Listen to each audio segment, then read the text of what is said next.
Inilah Injil Yesus Kristus menurut Santo Lukas.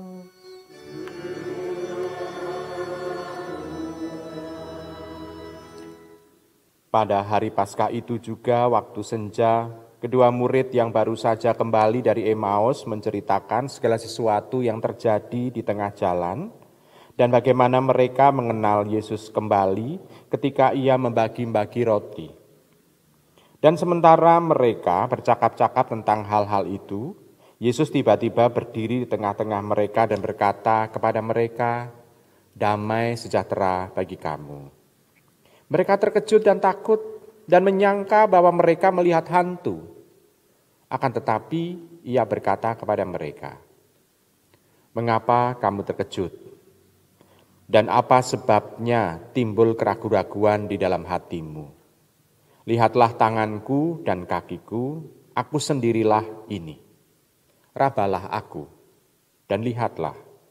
Karena hantu tidak ada daging dan tulangnya seperti yang kamu lihat ada padaku." Sambil berkata demikian, ia memperlihatkan tangan dan kakinya kepada mereka. Dan ketika mereka masih belum percaya karena girangnya dan masih heran, bersabdalah ia kepada mereka, "Adakah padamu makanan di sini?" Lalu mereka memberikan kepadanya sepotong ikan goreng. Ia mengambilnya dan memakannya di depan mata mereka. Ia berkata kepada mereka, "Inilah perkataanku yang telah kukatakan kepadamu ketika aku masih bersama-sama dengan kamu, yakni bahwa harus dikenapi semua yang ada tertulis tentang aku dalam kitab Taurat Musa dan kitab Nabi-Nabi dan kitab Mazmur." Lalu ia membuka pikiran mereka, sehingga mereka mengerti kitab suci. Katanya kepada mereka, "Ada tertulis demikian, Mesias harus menderita dan bangkit dari antara orang mati pada hari yang ketiga. Dan lagi, dalam namanya berita tentang pertobatan dan pengampunan dosa harus disampaikan kepada segala bangsa mulai dari Yerusalem. Kamu adalah saksi dari semuanya ini." Demikianlah Injil Tuhan.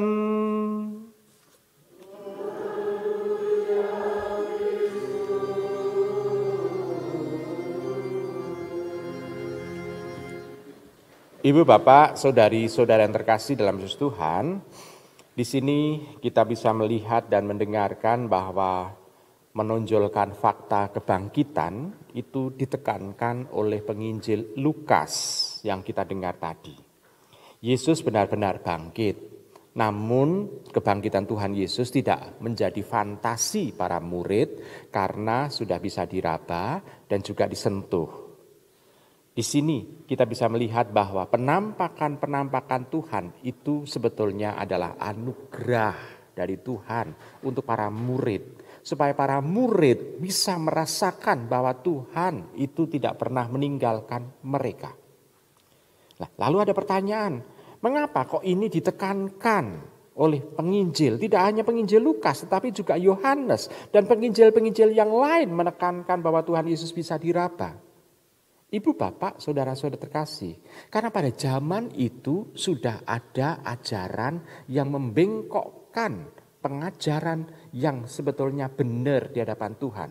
Itu dibengkokkan dengan mengatakan bahwa Tuhan itu karena dia ilahi, maka dia tidak akan bisa mati, dia yang hadir adalah rohnya. Maka itu yang dikembangkan oleh para istilahnya bid'ah pada waktu itu yang melawan pengajaran para rasul.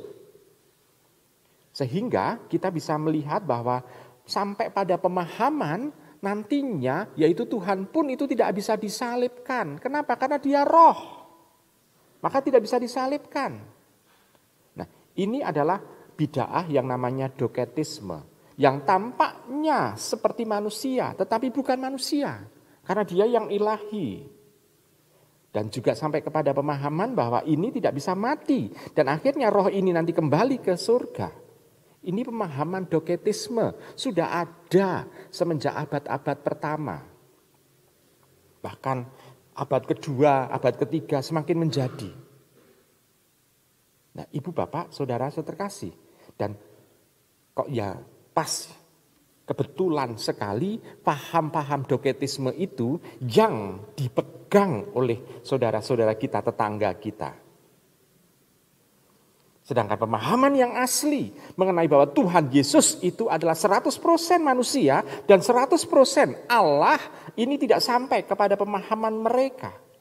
Karena bagi mereka sulit untuk berpikir mengenai kesatuan Allah, kesatuan yang ilahi itu dengan kesatuan manusia. Kebersatuan itu sulit dipahami.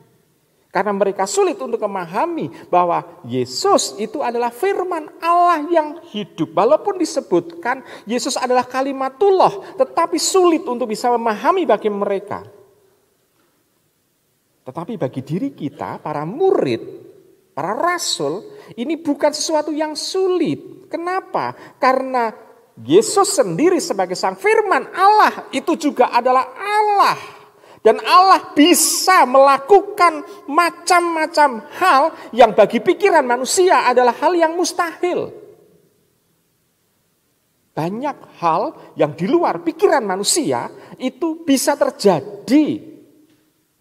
Karena bagi Allah semuanya adalah serba mungkin.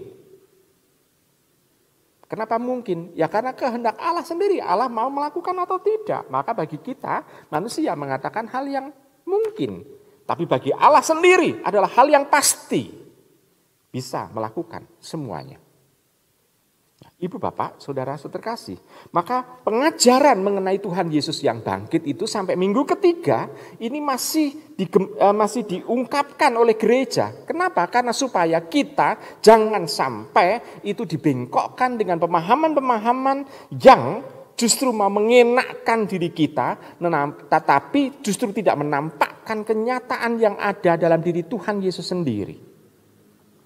Fakta bahwa Tuhan yang bangkit itu bukan khayalan manusia, bukan khayalan para murid, tetapi perubahan badan yang fana menjadi badan yang mulia.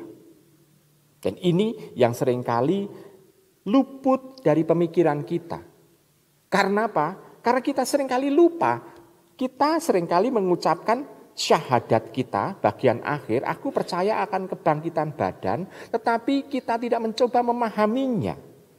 Tuhan sendiri itu sudah bangkit dengan badannya, tetapi badannya bukan kembali menjadi fana, tetapi menjadi mulia. Mulia berarti ditampakkan dalam kisah Injil tadi. Tiba-tiba mak bedunduk itu bisa tampil di depan para murid tengah-tengah mereka.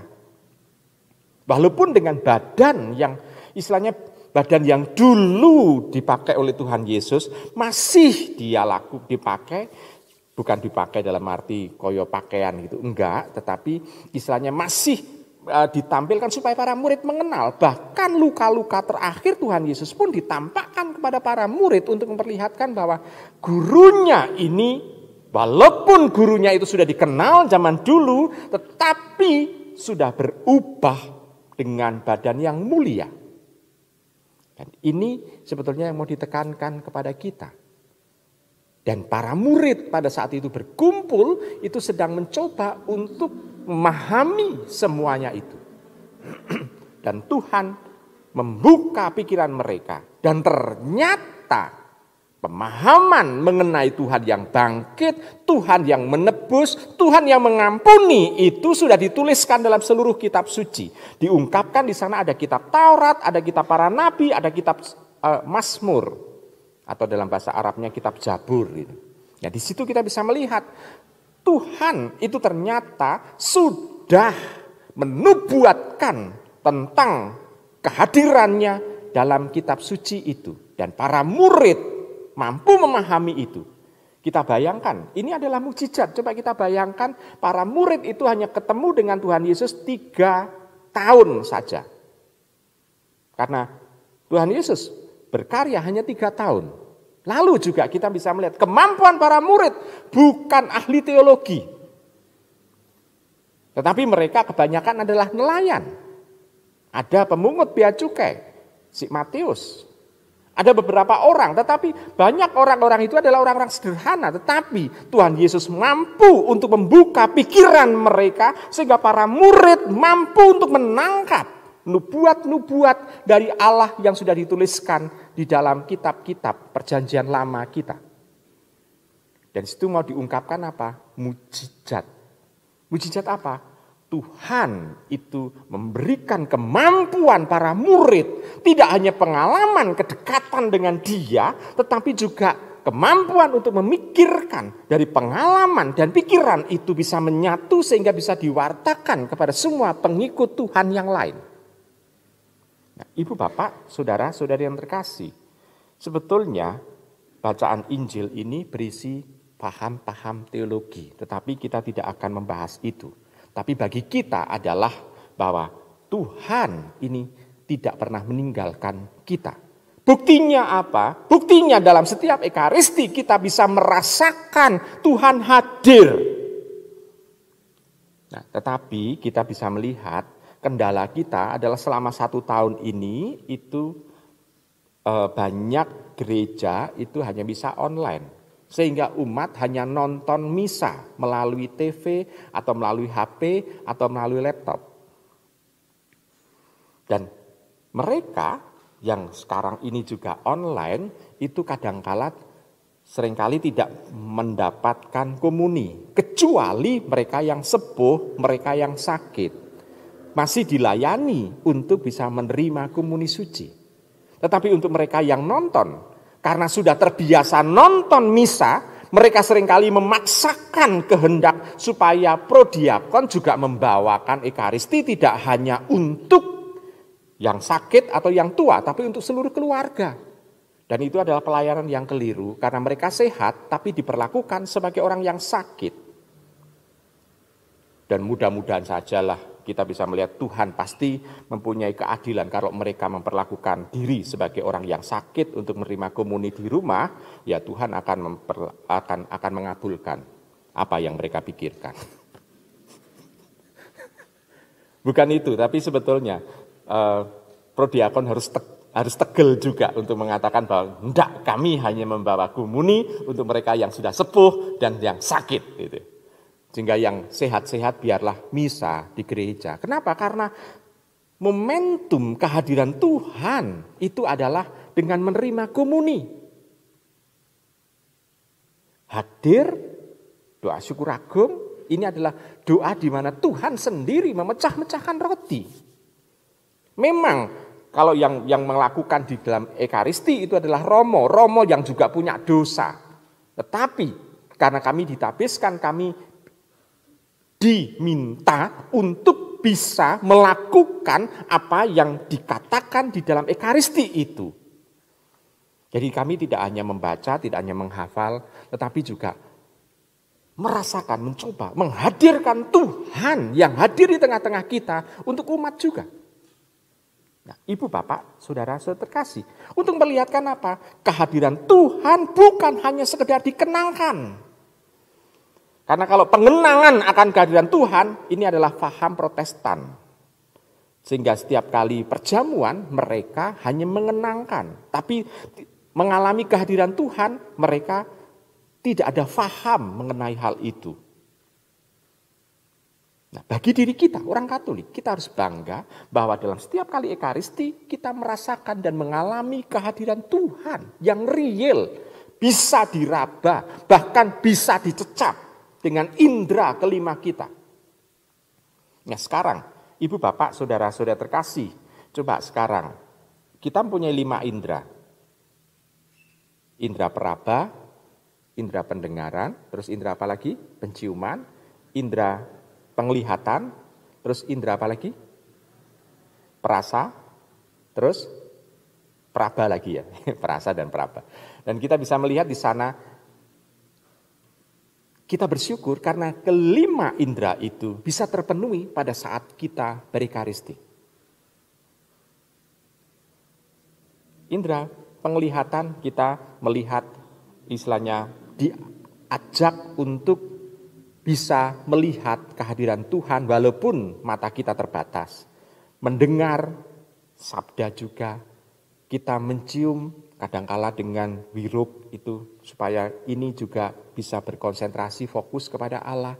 Lalu dengan peraba kita juga membuat tanda salib, kita berdoa dan kita juga menerima hosti, pencecap juga kita masukkan supaya ini itu bisa fokus kepada kehadiran Tuhan. Dalam doa kita bisa menggunakan 5 indera itu. Dan itu hanya bisa dinikmati oleh siapa? Oleh mereka yang hadir dalam Ekaristi. Maka kita harus bersyukur. Mensyukuri Tuhan tidak pernah meninggalkan kita. Tapi Tuhan mau memampukan kita. Walaupun kita mempunyai kelemahan, keterbatasan, bahkan dosa, Tuhan tetap mempercayakan dirinya untuk kita semua. Karena Tuhan memanggil kita untuk berjalan bersama menuju kepada keselamatan. Nah, ini keselamatan adalah kebebasan itu. Perjumpaan dengan Allah menjadi rahmat bagi diri kita. Maka kita harus bersyukur kalau kita bisa berekaristi. Karena kita bisa mengalami rahmat itu. Nah, Ibu Bapak, saudara-saudari terkasih, maka kita hendaknya juga pada saat kita mensyukuri itu, kita harus juga membuka telinga kita untuk warta. Supaya kita dibukakan pikiran kita untuk pewartaan itu, yakni apa? Yakni kita mensyukuri Tuhan yang dinubuatkan untuk memberikan keselamatan kepada kita, sungguh bekerja dalam diri kita. Dan kita memahami apa yang menjadi tugas perutusan kita sebagai konsekuensi kita menerima kehadiran Tuhan. Itu hanya bisa dilakukan kalau kita membuka telinga kita. Dengan seperti itu, maka kita tidak hanya sekedar ongkang-ongkang lalu terima keselamatan, tidak. Tetapi juga melakukan konsekuensi dan tanggung jawab kita sebagai jemaat beriman untuk menerima tugas perutusan kita. Di akhir misa, kita menyebut kata misa karena apa? Karena dari ungkapan bahasa Latin pada penutupan Ekaristi selalu dengan kata ite missa es. Pergilah engkau diutus. Sebetulnya kata misa itu berasal dari kata itu.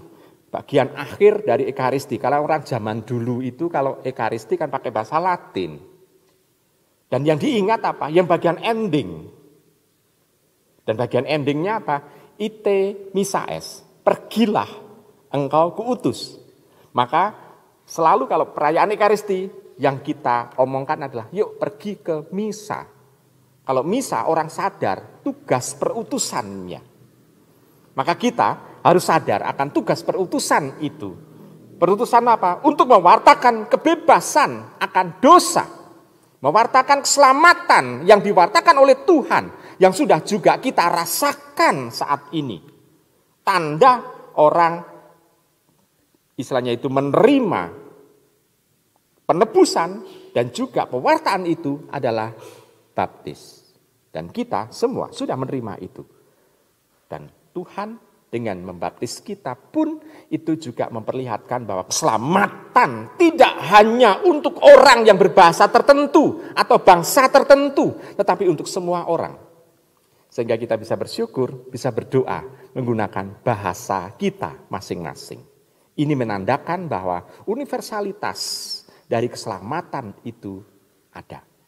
Maka setiap kali kita merayakan Paskah Tuhan, hanya ada kata syukur kepada Tuhan, tidak pernah meninggalkan dan mengabaikan kita. Selamat merenungkan.